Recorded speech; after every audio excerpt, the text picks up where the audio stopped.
Well, hello again, everybody. Welcome to the Endless TBR. My name is Christian, and this is my channel where I like to talk about all things book related in my life. And thanks again for being here in this video that's going to be different than every video I've done so far on my channel. Usually I've just been doing the little bi-weekly reading updates, but today I thought I'd go through and rank all of the books that I read in the first 6 months of 2025, January through June. And it makes me really happy to do this because I was looking back through the books that I've read. I have read 41 books in the first 6 months of 2025.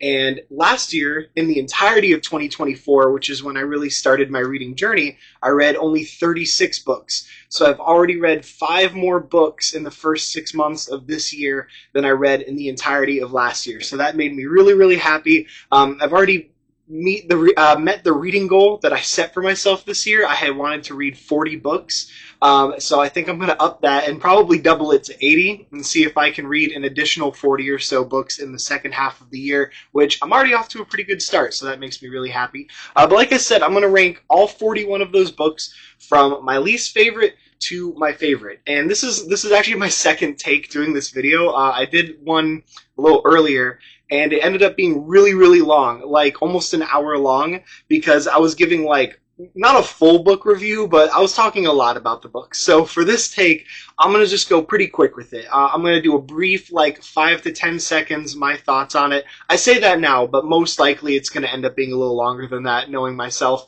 But I'm going to try not to go on for like 45 minutes to an hour. And just like a really quick brief thing before we start. This is obviously my subjective list. There are going to be books on here that are objectively better books that are going to end up lower on the list than books that are probably objectively not as good that are going to end up higher. This is basically me ranking my enjoyment of reading these books. So I will acknowledge there are some books that are going to end up lower that I think overall are probably better and more important books in the grand scheme of literary life. I don't know what you would call it, but this is going to be based on my personal enjoyment. So, there's going to be my biases thrown in here and stuff like that, but I just want to kind of clear the air with that before we get started. But let's jump right into it for the sake of time. So my least favorite book that I have read in the beginning of 2025 is this one right here, is The Prophet of Yonwood. This is the prequel of the City of Ember quadrilogy, the prequel book in it, and I really just didn't care for this book at all. It didn't need to be made in this series. I actually think you're probably better off if you don't read this book, if you go into it. This is the only book so far that I've read since I started using Goodreads again that I've given 2 stars to. There's no other book that I've given 1 or 2 stars to, so this is my lowest rated book that I've read, I think, ever, to be honest with you. But and that sucks because I actually really like the City of Ember series, but this one, not very good, and not really, just skip it if you're reading through it. Next up is going to be this book called Stranger Danger. It's by an author named Maren Stoffels. I hope I said that right. I picked this up for a little under $3 at Books A Million, just thinking, hey, it's super cheap. Why not get it?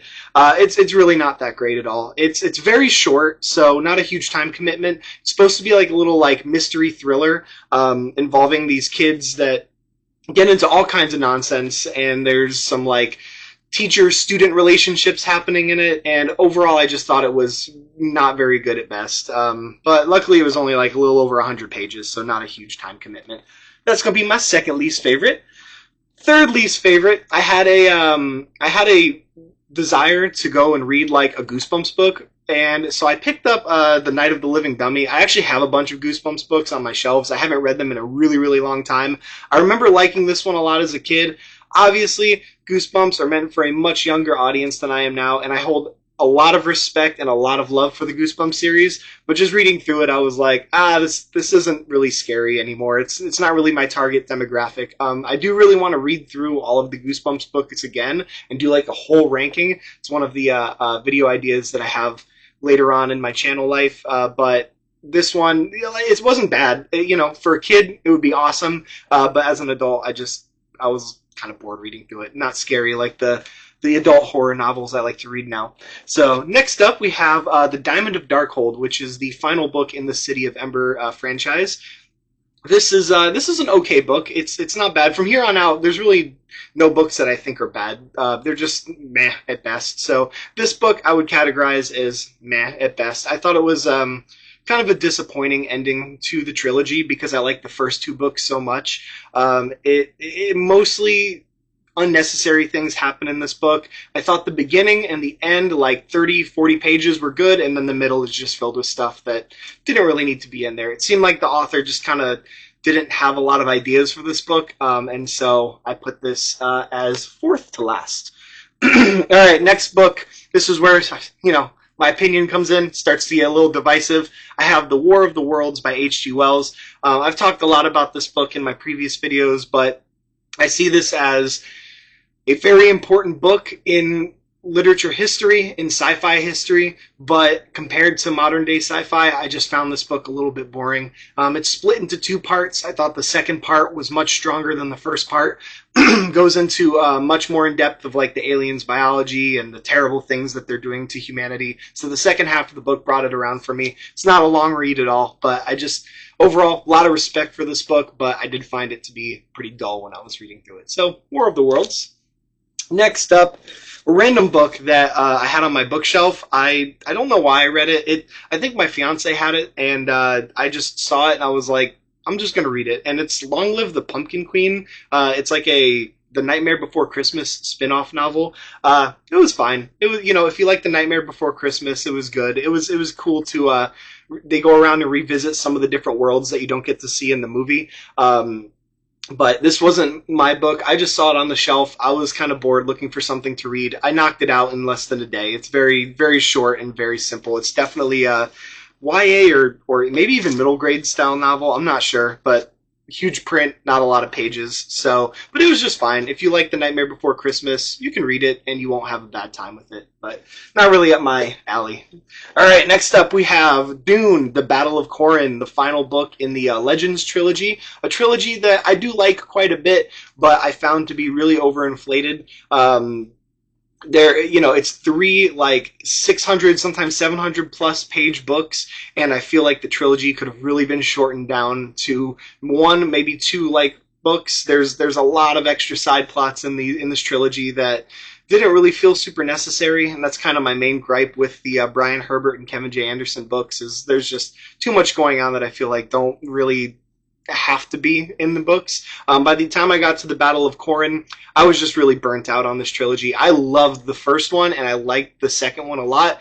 Third one, I was just like, all right, I'm ready to be done with this era and move on to the next trilogy of Dune books. So we have the Battle of Corran. Next up, we have Mission to Disaster, which is one of the middle grade novels in the High Republic trilogy. I have nothing bad to say about the middle grade novels in the High Republic. I think they're all good. If that is, what gets a kid into reading Star Wars, I think that's awesome. Obviously, as an adult, the middle grade novels aren't really meant to be for me. This is the only middle grade novel that I read in the first 6 months of 2025, but I put it at last just because not a bad story at all. It is fine. I do like the character of Vernestra a lot. She's one of my favorite of the High Republic characters, so always good to go on an adventure with her, but like I said, not really my wheelhouse. You'll notice a lot of like the young adult middle grade novels are kind of lower on my list. Once again, don't think they're terrible, but just not super for me as an adult. I see a lot of High Republic books coming up here because I read quite a few of them in the first half of the year. Next up is going to be Out of the Shadows, which is a YA novel in the High Republic. I say this book is fine. It's just pretty forgettable. Once again, Vernestra's in it. Reith Silas is in it. Like both of those characters a lot. So, I feel like I'm intended to like this book because I do like the characters in it. But overall, I had to kind of go back and relook what this book was about because it didn't really stick in my memory, and that'll tell you right there.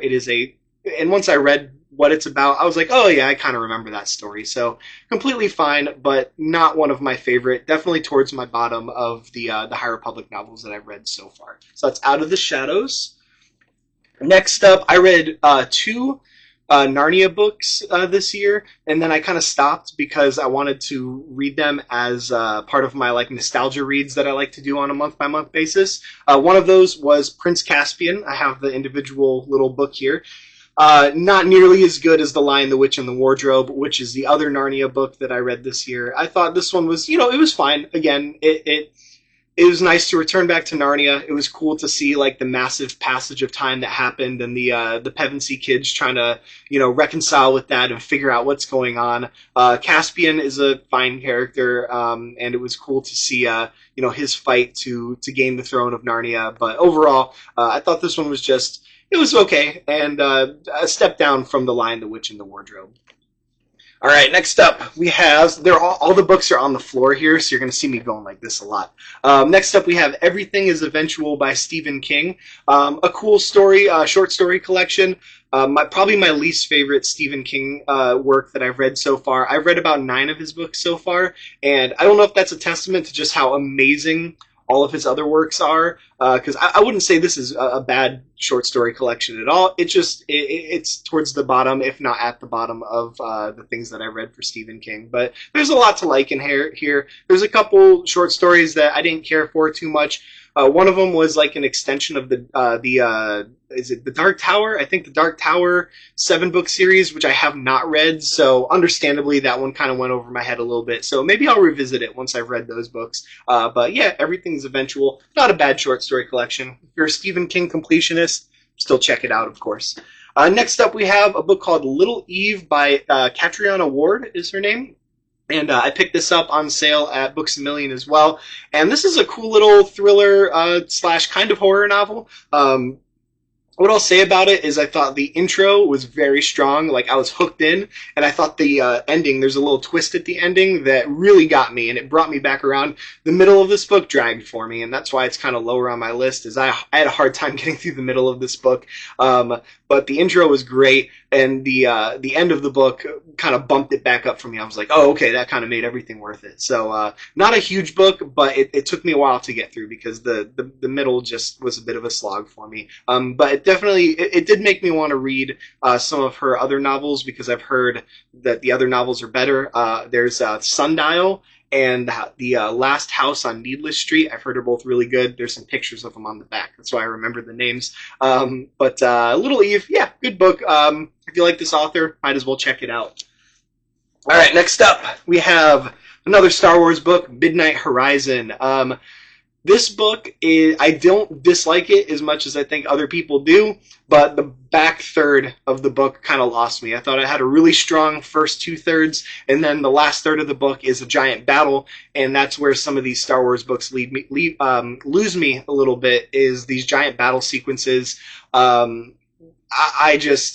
It went on for way too long. Like, I kind of like when the battle sequences are a little more short and concise, and it really is like a third of the book that is a battle sequence in this. So I like the characters a lot. The little it's like a little company of like bodyguards. I can't remember, like bodyguards, I would say, and I liked all those characters a lot more than I thought I would. And it follows Reath Silas again, who I really like as a Star Wars character. So yep, Midnight Horizon, kind of towards the middle of my High Republic books. Next up, we have this book. This is Gleanings.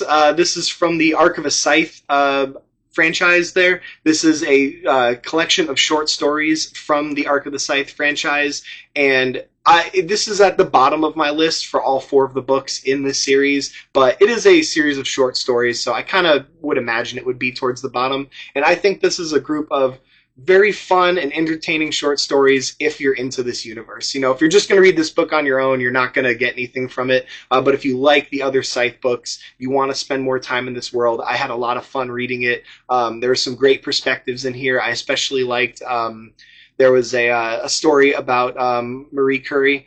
I won't say anything else because I don't want to spoil it for anybody who hasn't read the books. But I would say pick it up if you really like the other Scythe books. We have, can't grab this one, there we go. We have another short story collection, and this is in the Star Wars High Republic, Tales of Light and Life. Really surprised me. really think I would like it too much, but there are actually some short stories in here that I really liked quite a bit. So I would say if you're a High Republic completionist, definitely check this book out. Don't skip over it. Yeah, I got nothing bad to say about it. I thought it was fun and a good time. I'm realizing, too, I read a lot of short story collections this year. You're going to see even more coming up here. All right, next book we have is Deception Point by Dan Brown. I picked this up as one of my nostalgia reads. I remember loving this book in, like, middle school, high school, whenever I first read it. I'd heard that Dan Brown isn't really loved anymore, so I wanted to go back and read this book to see if it held up. And it's pretty much like at the bottom middle of my list so far. I had a good time with it. The first 50 pages I was like, ah, crap, what did I get myself into? Like, these characters are terrible. But by the end of it, it's a fun little political thriller. So if you've never read this, if you've only read Dan Brown's like his Robert Langdon series, I would say check this one out, because Deception Point was a good time. I would say it was a good time. Next up, we have, back to the City of Ember series, we have The People of Sparks. This is the second book in the City of Ember series, and actually the next book in my list here is The City of Ember. So these two, honestly, they're side by side for me. I put The City of Ember a little higher than The People of Sparks because this is the original book. It has such a cool premise of the city underground, that, you know, the city is dying. They have to figure out how to escape, how to get supplies. I put this People of Sparks just a little lower because it doesn't have that cool setup premise that the City of Ember did. But as for both of these books, I love the main characters, Lena and Dune. I like the moral dilemmas that they encounter in both of these books. People of Sparks is all about two different groups of people trying to get along in life and the clashes that happen with that. The City of Ember is a lot about like corruption at the top of the political hierarchy and uncovering schemes of people that are trying to sneak extra food and rations and stuff like that. And what do you do in that kind of situation when your leadership has failed? So both really fun middle grade novels. I put City of Ember just one above The People of Sparks, but both a lot of fun. And I would say if you're an adult, you can still get a lot of entertainment out of those. Next up, we have Sisterhood of Dune by Brian Herbert and Kevin J. Anderson. This is my favorite of the Dune books by the two of these guys. I've read the Legends trilogy and then started this one, the Schools trilogy. Immediately I went out and bought the second and third book in this trilogy. I think the thing that this book does better than the Legends trilogy is it feels a lot more concise. Like, there's still a lot of subplots happening at the same time, but I could start to see the crossover of the different subplots by the time I got halfway or two-thirds through this book. Whereas the Legends trilogy, sometimes some of them didn't start to cross over until like halfway through book 2, which just was way too long for me. I love the Butlerians, anti-technology versus all the other factions trying to keep technology around, and the conflict that comes about with that. So really enjoyed this one. Super stoked for books 2 and 3 in this franchise.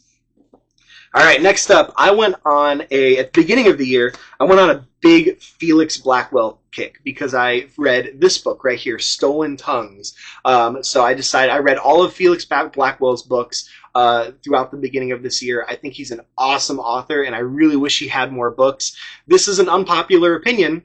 Stolen Tongues is my least favorite of his books. Still, I think it's awesome. It's towards the middle of all my books that I've read at the beginning of this year. But I was watching an interview with him, and he said that this book was originally a short story, and that he had to turn it was like on Reddit, and it was so popular, he turned it into a full-length novel. But he himself said that he felt like it really is best as a short story, and I definitely feel that. Like, great premise, awesome setup, super creepy, and then the rest of the book just feels like pretty repetitive. It's the same thing over and over again. Night comes, the main character's fiance starts doing some crazy stuff. There's a spooky creature moving around outside doing some weird things, and it just happens over and over again. So great scares, a great premise, but I think this would be better as a short story like it was originally intended, but still a lot of fun. So if you haven't read Felix Blackwell, I think this is a great place to start because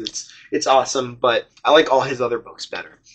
All right, next up we have a book that my fiance really wanted me to read, and that is The Teacher by Frida McFadden. This was good, unexpected. I didn't read anything about what this was about. If you're sensitive to topics of like teachers taking advantage of their students or minors being in relationships with adults. Like, obviously not something that I condone at all. I think it's horrible. Every character in this book is a horrible person for the most part. So it was very shocking. Didn't know what it was about, but it was entertaining. Like, it was very entertaining. I read through this book very quickly because I was just like, every page I was like, oh my gosh, they're doing this. Like, this is awful. But I'll definitely check out another of Frida's books because it was wildly entertaining. But definitely comes with a sensitivity disclaimer. If those kind of topics gross you out, then that's all this book is just inappropriate relationships, basically, the book. Next up, we have, this is Tempest Runner in the Star Wars High Republic series. This is one of the, like, it's like a written script, basically. I read Phase 2 of the High Republic before I read Phase 1. In Phase 2, there was a written script book called The Battle of Jedha, and that one was by far my least favorite of the Phase 2 books. I did not care for, like, the script format at all. Obviously, those are meant to be listened to on Audible. I really struggle with audiobooks, so I don't want to say the Battle of Jedha was bad. I think it's meant to be consumed in a different format that I just don't really care for. So I was worried going into this one, because it's also written in the script format, but I really, really, really enjoyed this story. It mostly focuses on Lorna Dee, who's one of the Tempest Runners in the Nile, and I found it a lot of fun. It's her just going through the drama with the other Tempest Runners, running away from the Jedi and the Republic, and it was the big surprise of the first half of the year for me that I finished this book. I finished it in like 2 days, and I was like, wow, this was a lot of fun. I enjoyed this significantly more than the Battle of Jedha. So if you're kind of iffy on the script books, I would say don't skip this one, because I thought it was a lot of fun.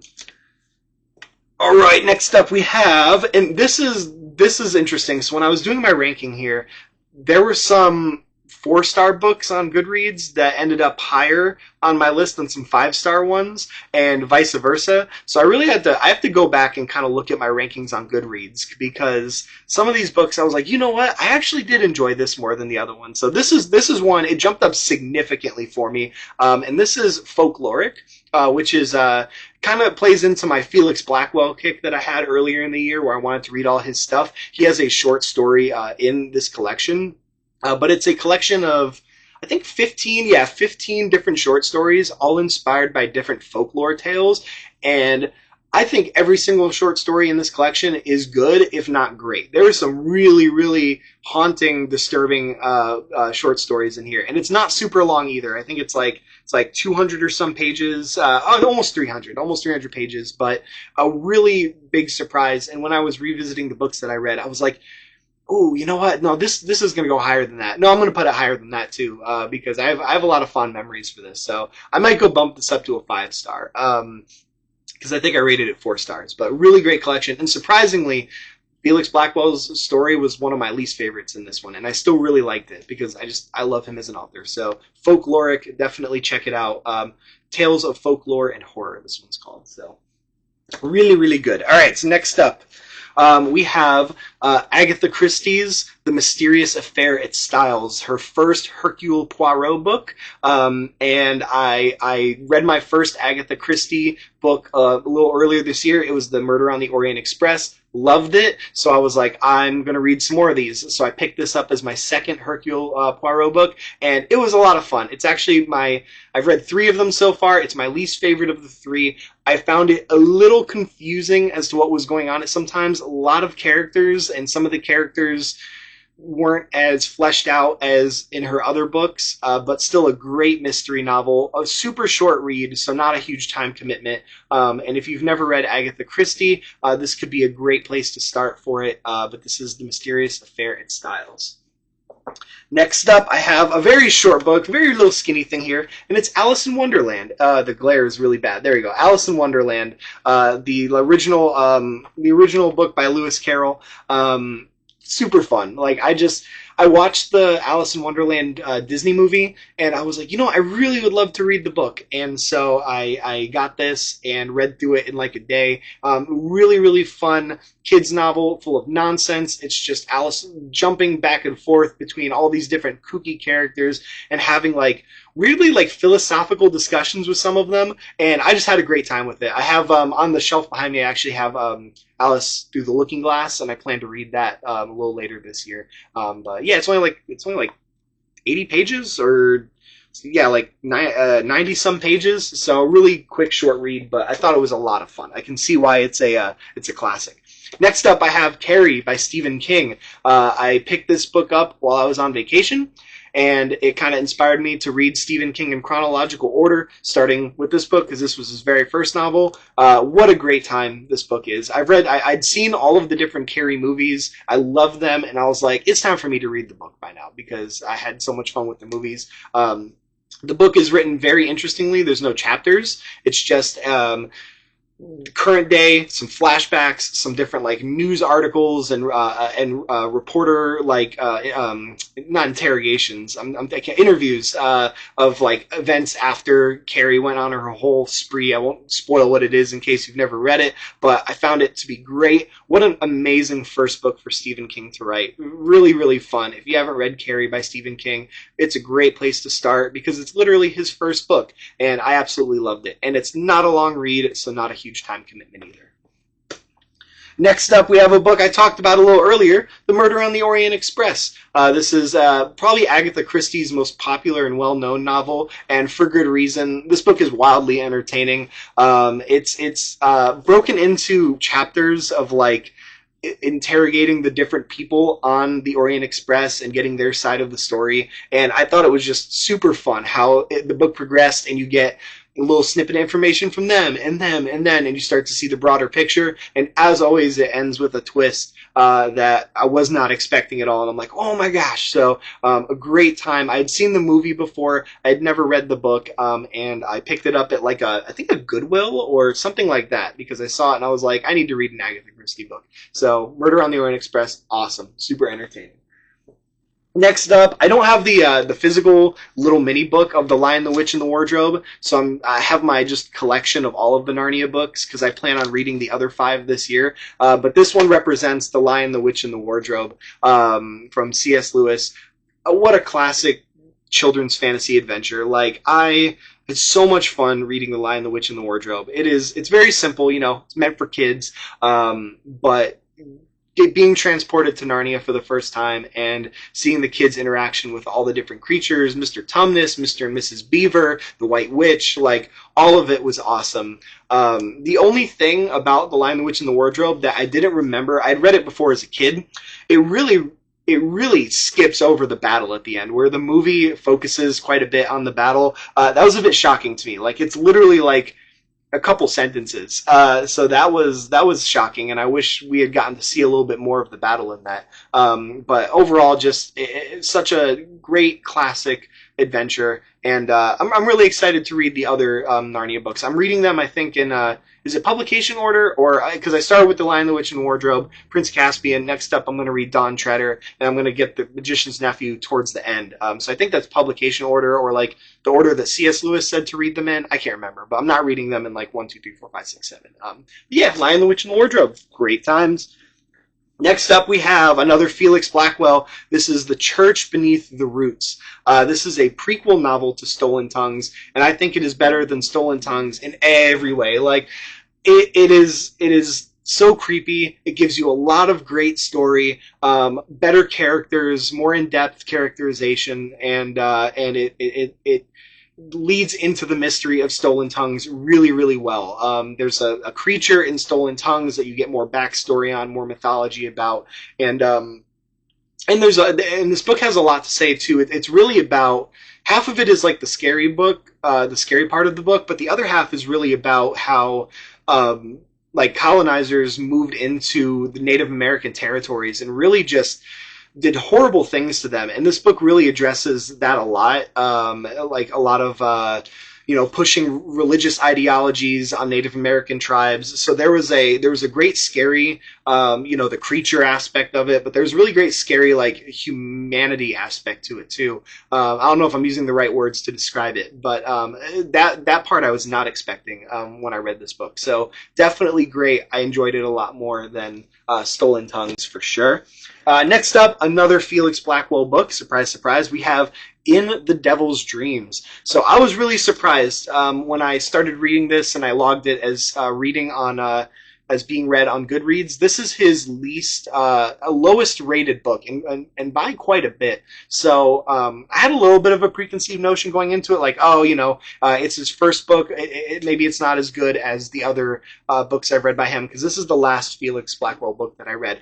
I loved this book. It's a little confusing. It's written in a weird style from a bunch of different perspectives, all these different stories that kind of intersect and play into a way that you don't really get to see till towards the end. But this book had a lot to say on grief and trauma and like PTSD.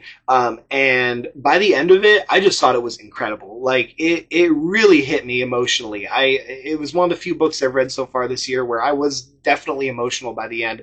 And I wouldn't even say I struggle with a lot of the things that the characters in this book, struggle with. So I can only imagine what people who can relate more to these characters would feel by the end of it. But it definitely hit me, and I just love this book. So In the Devil's Dreams by Felix Blackwell, definitely check it out. In an interview with him, he said this was the book that he really wants people to read from his bibliography, because he feels like he put the most work into it.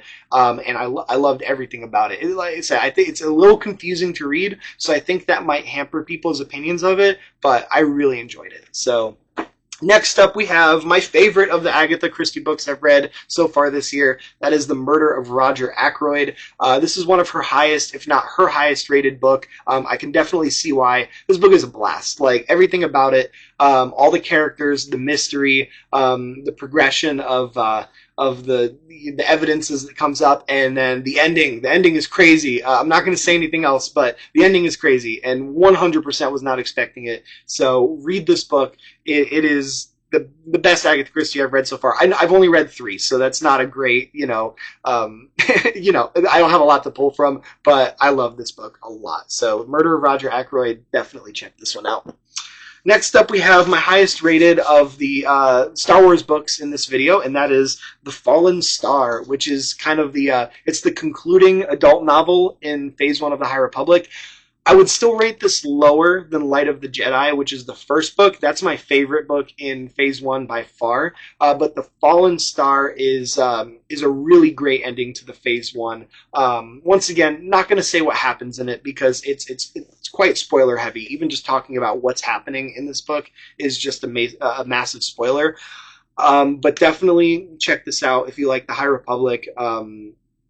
It sets up Phase 3 really, really well on a crazy cliffhanger that I thought was awesome. And there's some devastating things that happen in this book. A lot of great character moments, especially for, Elzar Mann, and I cannot think of the other guy's name right now. That's crazy. Bel Zettifar is in it. He gets some great moments as well. I'm just drawing a blank on the other character's name, but there's some great characters moments in this one that I liked a lot. So great book.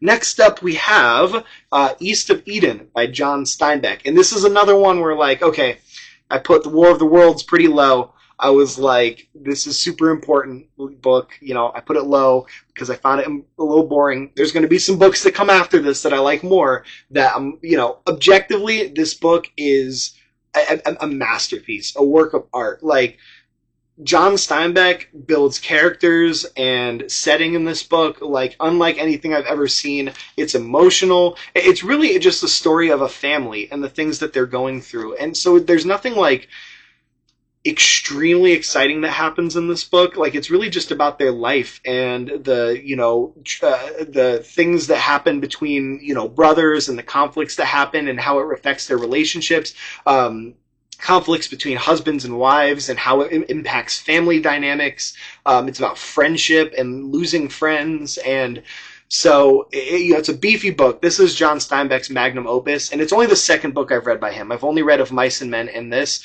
but this book is a masterpiece. It's hard to get through, though. So that's why there's some more books on here that I put a little bit higher, because they were more entertaining to me.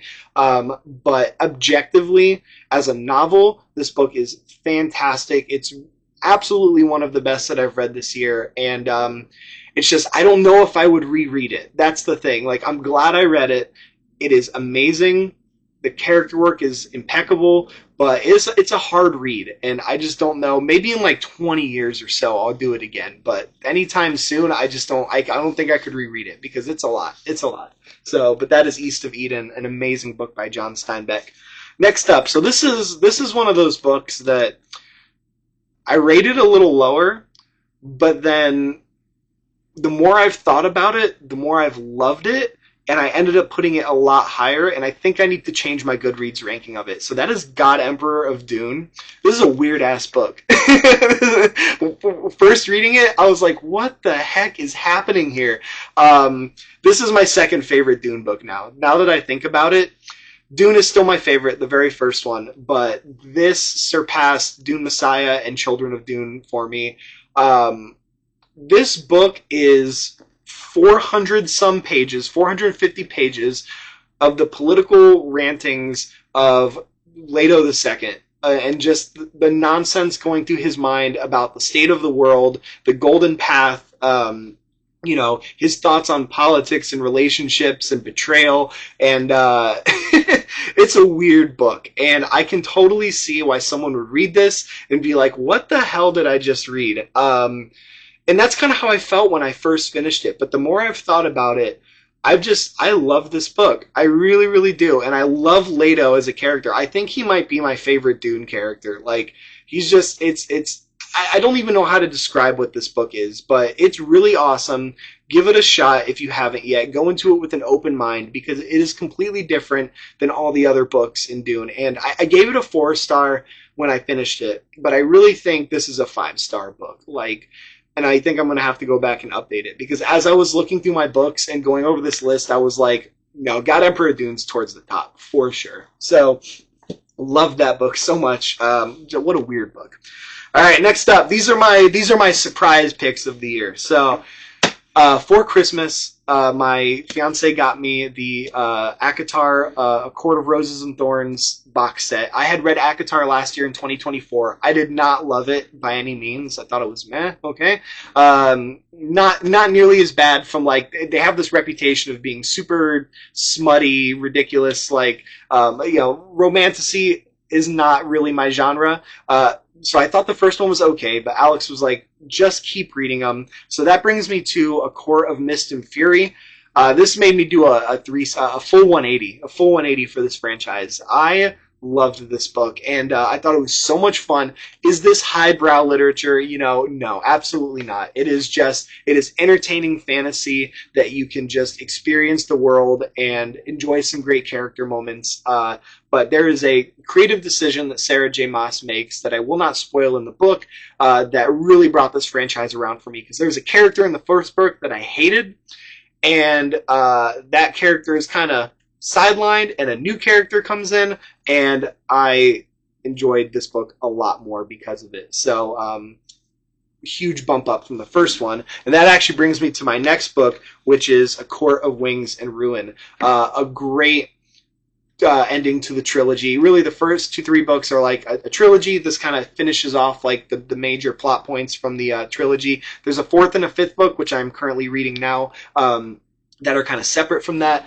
But both of these books have a lot more world building, a lot more introduction to the different characters and factions and courts throughout the land of Prythian, and really, really just entertaining stuff. Awesome, surprisingly awesome battle sequences and action that I enjoyed quite a bit. So if you've read ACOTAR and you're like me and you were like, man, this kind of sucks, I don't think I'm going to read any more of this, don't stop, because both of these books I found to be wildly entertaining. Once again, super, not highbrow literature. Like I said, I put them above East of Eden. All right, I think East of Eden is a super important book, but as far as the entertainment value goes, I got more entertainment out of those 2 books than I did with the East of Eden, even though I appreciate the literary value of John Steinbeck quite a bit more.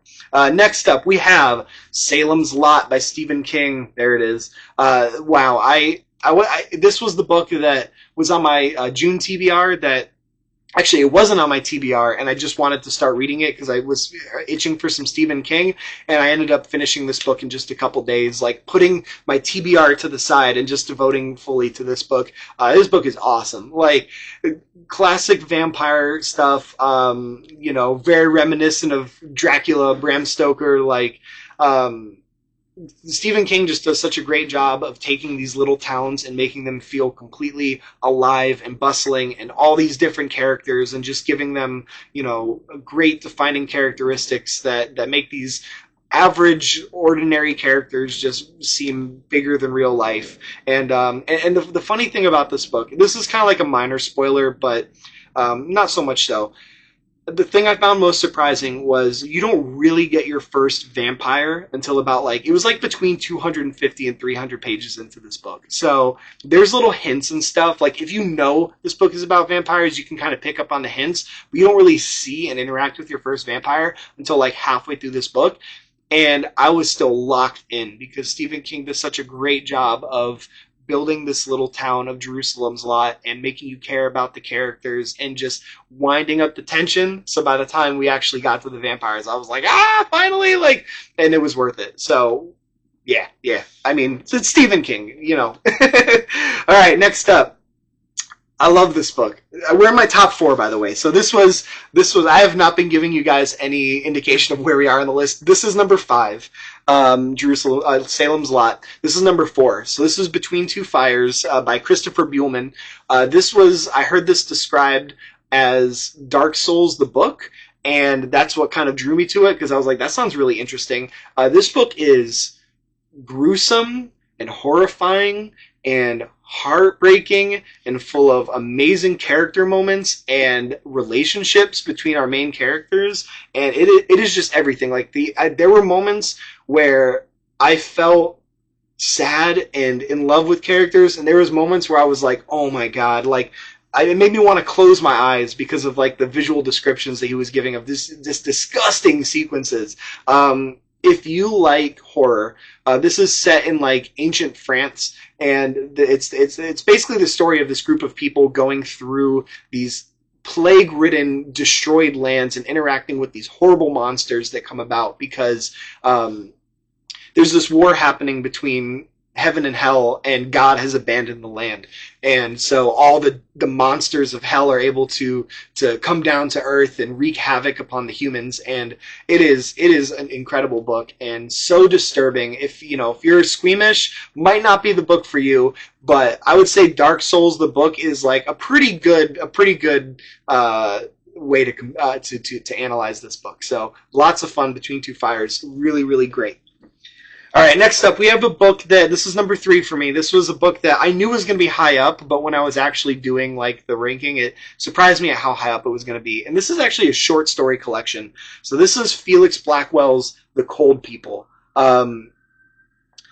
It's a short story collection, and I thought every short story in this book was haunting and riveting. Like, this was my second Felix Blackwell book. I read Stolen Tongues, and then I decided to read this one, and it locked me into him as an author. Like, it I don't even know what to say. Like, it is just, if you love horror short stories and you love just horror in general, read The Cold People, because on Goodreads, not a lot of people have rated this book, and it is by far the best short story collection I think I've ever read, and everything in this is just absolutely haunting, and it made me fall in love with Blackwell as a writer. That's all I got to say about it. Just read it. It was my 3rd favorite book of the year so far. Next up, number 2. This is technically a collection of 8 different children's books, but I rank it as one book, and that is the Del Toro Quest novel. This is Del Toro Quest number 1 by Emily Rada. It is 8 kids adventure books brought into one little one bind up here, and this is, as a kid, if you had asked me what my favorite books of all time were, I would have told you Del Toro Quest. I kind of forgot about them, and then earlier this year, for some reason, Del Toro Quest just popped back into my mind, and I was like, I remember those books. I want to go back and read them. And as you've seen from earlier in this video, sometimes when it comes to younger books, like middle grade books, I'm like, okay, I can appreciate that I think a younger person would get a lot of value out of these books, but as an adult, just not for me anymore. You know, they're good, I like it, but doesn't really appeal to me as an adult. Del Toro Quest, as an adult, I think I like this more than when I was a kid. Because when I was a kid, I was just like, oh, the monsters and the adventure, yay.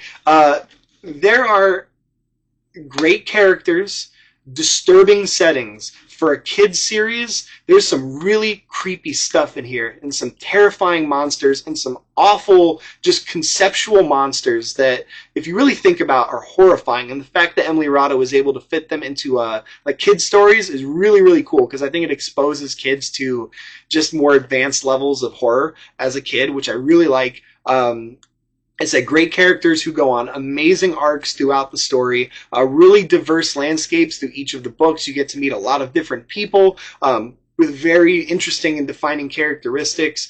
And I'll tell you, I got emotional in the last end, at the end of this book. This could be nostalgia speaking. Maybe it is. I don't know. If it is, screw it. Because this is absolutely the second favorite experience I had while reading throughout this year. If you have not read Del Toro Quest and you're an adult, read these books. If you have a kid that you want to get into fantasy, have them read these books. Because I love these even more than I did as an adult than I did as a kid. And there's a Del Toro Quest 2 and 3 collections, and you bet I'm going to buy and read those because it's just so great. And just to give you a backstory on it, it's basically there's a belt that has 7 gems on it, and they're stolen and scattered throughout a land by the main villain known as the Shadow Lord, and it's the quest of these 3 kids to go across the land, recollect the gems of the belt, so they can cast the magic that the belt has to banish the Shadow Lord back to the Shadow Realms. And so super simple plot, but really, really great books. So that is my second favorite read of the year. And my favorite read of the year is Mistborn by Brandon Sanderson. I had heard so much about this book before I started reading it, and I finally picked it up, and I'm so glad I did. I have been trying to convince my fiance to read this book for like 6 months now.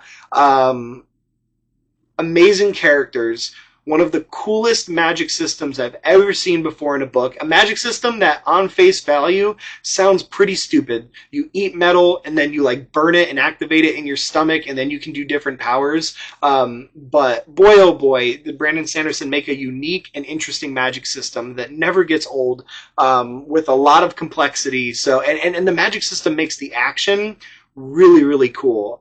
This is some of the best action I've ever read before. And as I mentioned earlier with that Star Wars book, Midnight Horizon, action sequences, when they're really long, sometimes leave me. There are some long action sequences in this, and I was hooked the entire time. As I said, a great cast of characters. This is really, in a way, a heist book. It's like a fantasy heist book. The characters they bring in are each very unique, and they have their own different skill sets that are super apparent throughout the story. The world that is set up by Sanderson is very interesting and diverse, and there's so many different political aspects to it. Like the political tension in this book is awesome. And one of our main character basically has to go undercover into like the higher political factions to learn some information, and seeing the different ways that the different classes of people interact with each other is really, really cool. I actually just finished The Well of Ascension like 2 days ago, and boy, oh boy, this is such an awesome series. So, Mistborn, if you haven't read it, do it. These books are awesome. And that does it. That was my favorite book of the year. So I ended up talking again for a lot longer than I wanted to, but I kept it under an hour, which is good. So thank you guys so much for watching this video. I know it's a long one, so if you've been here through the video, thank you so much for doing that. I'll have some more videos and some more rankings coming up, and I'll definitely do something like this for all the books that I read in the second half of 2025. My name is Christian. This is the Endless TBR, and I will see you later. I don't know where my remote is to stop the video. Here it is. I found it. Goodbye. Oh!